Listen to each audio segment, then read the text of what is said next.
राजस्थान का कुलधरा गांव न सिर्फ भारत बल्कि दुनिया में सबसे भूतिया गांवों में से एक है। 200 साल बाद भी यह गांव आज तक दोबारा नहीं बच सका। यहां पर 5000 लोगों ने रातों रात गांव खाली कर दिया था। भारत की पारंपरिक भूमि में कई ऐसे रहस्य दफन है जो कई वर्षों या यूं कहे कि सदियों बाद भी आज भी उसी तरह ताजा और अनसुलझे हैं जैसे पहले हुआ करते थे। यह रहस्य ऐसे हैं कि इन्हें जितना सुलझाने की कोशिश करो ये उतना ही उलझते जाते हैं। ऐसा ही एक रहस्य राजस्थान के जैसलमेर जिले के कुलधरा गांव में भी दफन है। यह गांव पिछले 170 सालों से वीरान पड़ा है। एक ऐसा गांव जो रातों रात वीरान हो गया और सदियों से लोग आज तक नहीं समझ पाए कि इस गांव के वीरान होने का रहस्य क्या है। राजस्थान की गोल्डन सिटी जैसलमेर से 20 किलोमीटर की दूरी पर स्थित कुलधरा गांव पर्यटकों द्वारा देखी जाने वाली सबसे खास जगहों में से एक है। जब आप इस जगह पर जाएंगे तो आपको पता चलेगा कि यह गांव राजस्थान के सबसे खास आकर्षणों में से एक है जिसे आपको अपने यात्रा कार्यक्रम में जरूर शामिल करना चाहिए। राज्य के रेगिस्तान के अलावा यह जगह सुंदर और खूबसूरती के कारण काफी मशहूर है। कुछ लोग कुलधरा गांव को डरावनी और भूतिया बताते हैं। इस गांव और इसके आसपास कई भूतिया और असाधारण गतिविधियों की कहानियां भी है, लेकिन इसका पुख्ता सबूत आज तक कोई नहीं दे पाया है। कुलधरा गांव अपनी स्थापत्य सुंदरता और इतिहास के कारण घूमने के लिए एक बहुत ही दिलचस्प जगह है।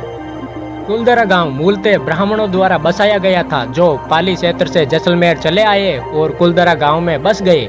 इस गांव की किताबों और साहित्यिक वृत्तांतियों में कहा गया है कि पाली के एक ब्राह्मण कादन ने सबसे पहले इस स्थान पर अपना घर बनाया और एक तालाब भी खोदा जिसका नाम उन्होंने उदनसर रखा। पाली ब्राह्मणों को पालीवाल कहा जाता था। कुलधरा गांव में ऐसे कई शिलालेख और नक्काशी पाए गए हैं जिनमें से यह कई में कुलधरा को ब्राह्मण जाति का निवास स्थान बताया गया है। कई इतिहासकारों और अन्य विद्वानों का मानना है कि कुलधरा में पालीवाल ब्राह्मणों के निवास के कारण गांव का नाम उनकी जाति के नाम पर पड़ा। सबसे आश्चर्य की बात तो यह है कि यहाँ के निवासी अंतरजातीय विवाह का चलन मानते थे, लेकिन उनका प्रचलन केवल ब्राह्मणों में ही था। कुलधरा गांव की कहानी पर्यटकों के आकर्षण के रूप में इसकी सबसे बड़ी संपत्ति है। इस गांव की कहानी सदियों से चली आ रही है और स्थानीय लोक कथा भी बन चुकी है। कुलधरा गांव के वीरान होने का एक अजीब रहस्य है। दरअसल कुलधरा की कहानी करीब 200 साल पहले शुरू हुई थी, जब कुलधरा कोई खंडर नहीं था बल्कि आसपास के 84 गांव पालीवाल ब्राह्मणों द्वारा बसाए गए थे। लेकिन तभी जैसे ही कुलधरा को किसी की बुरी नजर लगी तो वह शख्स था रियासत का दीवान सालिम सिंह। अयास दीवान सालिम सिंह की गंदी नज़र गांव की एक खूबसूरत लड़की पर पड़ी। दीवान उस लड़की के पीछे इतना पागल था कि वह किसी भी तरह से उसे पाना चाहता था। इसके लिए उसने ब्राह्मणों पर दबाव बनाना शुरू कर दिया। हद तो तब हो गई जब शक्ति से भरपूर दीवान ने लड़की के घर संदेश भेजा कि अगर अगली पूर्णिमा तक लड़की उसे नहीं मिली तो वह गाँव पर हमला कर उसे ले जाएगा। दीवान और गांव वालों के बीच की यह लड़ाई अब एक कुंवारी लड़की के सम्मान के साथ साथ गांव के स्वाभिमान की भी थी। गांव की चौपाल पर पालीवाल ब्राह्मणों की एक बैठक हुई और 5000 से अधिक परिवारों ने अपने सम्मान के लिए रियासत छोड़ने का निर्णय लिया। ऐसा कहा जाता है कि सभी 84 गांव वाले फैसला लेने के लिए एक मंदिर में इकट्ठा हुए और पंचों ने फैसला किया कि चाहे कुछ भी हो जाए वह अपनी लड़की उस दीवान को नहीं देंगे। अगली शाम कुलधरा इतना वीरान हो गया कि आज पक्षी भी उस गांव की सीमा में प्रवेश नहीं करते। ऐसा कहा जाता है कि उन ब्राह्मणों ने गांव छोड़ते समय इस स्थान को श्राप दिया था। आपको बता दें कि बदलते वक्त के साथ 82 गांवों का पुनर्निर्माण हो चुका है, लेकिन 2 गांव कुलधरा और खाबा तमाम कोशिशों के बाद भी आज तक आबाद नहीं हो पाए हैं। ये गाँव अब भारतीय पुरातत्व विभाग के संरक्षण में है, जो रोजाना दिन के उजाले में पर्यटकों के लिए खोले जाते हैं। कहा जाता है कि यह गांव आध्यात्मिक शक्तियों के कब्जे में है। पर्यटन स्थल में तब्दील हो चुके कुलधरा गांव में घूमने आने वालों के मुताबिक यहाँ रहने वाले पालीवाल ब्राह्मणों की आहट आज भी सुनाई देती है। उन्हें वहाँ हर पल ऐसा महसूस होता है कि कोई आसपास घूम रहा है। वह हमेशा बाजार की हलचल, महिलाओं के बात करने की आवाज़, उनकी चूड़ियाँ और पायलों की आवाज़ आती रहती है।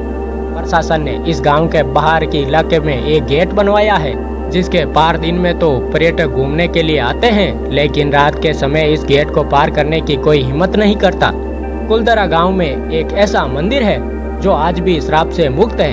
यहाँ एक बावड़ी भी है जो उन दिनों पीने के पानी का स्रोत थी। यहाँ एक खामोश गलियारे में उतरती हुई कुछ सीढ़ियाँ भी है। कहा जाता है कि यहाँ शाम ढलने के बाद अक्सर कुछ आवाजें सुनाई देती है।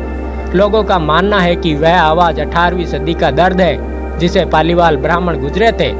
गांव में कुछ घर ऐसे हैं जहां अक्सर रहस्यमय परछाइयां आंखों के सामने आ जाती है। दिन के उजाले में सब कुछ इतिहास की कहानी जैसा लगता है, लेकिन शाम ढलते ही कुलधरा के दरवाजे बंद हो जाते हैं और आध्यात्मिक शक्तियों की एक रहस्यमय दुनिया दिखाई देती है। लोगों का कहना है कि रात के समय जो भी यहाँ आया वह हादसे का शिकार हो गया है। मई 2013 में दिल्ली से भूत प्रेतों पर रिसर्च कर रही पैरानॉर्मल सोसाइटी की टीम ने कुलधरा गांव में रात बिताई। टीम ने माना कि यहाँ जरूर कुछ असामान्य है। शाम को उनका ड्रोन कैमरा आसमान में गांव की तस्वीर ले रहा था, लेकिन जैसे ही वह उस बावड़ी के ऊपर आया वह कैमरा हवा में गोता लगाकर जमीन पर गिर गया, मानो कोई था जिसे वह कैमरा मंजूर नहीं था। यह सच है कि कुलधरा से हजारों परिवारों का पलायन हुआ है। यह भी सच है कि कुलधरा में आज भी राजस्थानी संस्कृति की झलक मिलती है। कुलधरा गांव अब भारतीय पुरातत्व सर्वेक्षण द्वारा संरक्षित एक ऐतिहासिक स्थल है, जिसके कारण पर्यटक अब उस स्थान पर जा सकते हैं और घूमकर पता लगा सकते हैं कि गांव कैसा हुआ करता था। कुलधरा एक विशाल क्षेत्र में फैला हुआ है, जिसमें लगभग 85 छोटी बस्तियां शामिल हैं। कुछ ईंटों की संरचनाओं को छोड़कर गांव की सभी झोंपड़ियां जीर्ण शीर्ण हैं। इनमें से कुछ झोंपड़ियां इतनी बुरी तरह टूट गई है कि वे रेगिस्तान की रेत में लगभग दबी हुई है।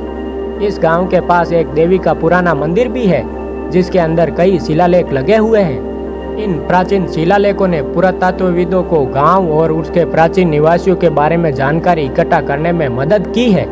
कुलधरा गांव उन लोगों के लिए स्वर्ग है जो अपनी यात्रा के दौरान भारत में विशेष अनुभवों की तलाश में हैं और इतिहास के बारे में जानने में रुचि रखते हैं।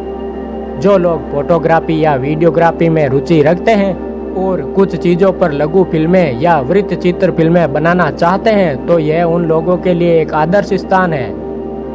इतिहासकारों के अनुसार पालीवाल ब्राह्मणों ने अपनी संपत्ति, जिससे भारी मात्रा में सोना चांदी और हीरे जवाहरात थे, जमीन के अंदर दबा दिए थे।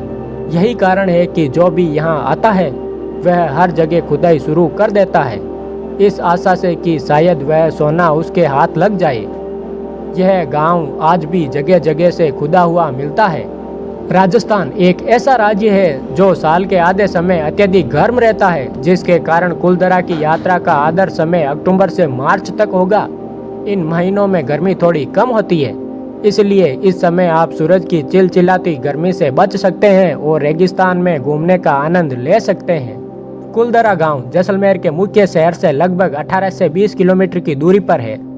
इसीलिए राजस्थान में यात्रा करते समय जब आप जैसलमेर पहुंचेंगे तो आप शहर से कैब ले सकते हैं। यह कैब आपको कुलधरा गांव तक ले जाएगी।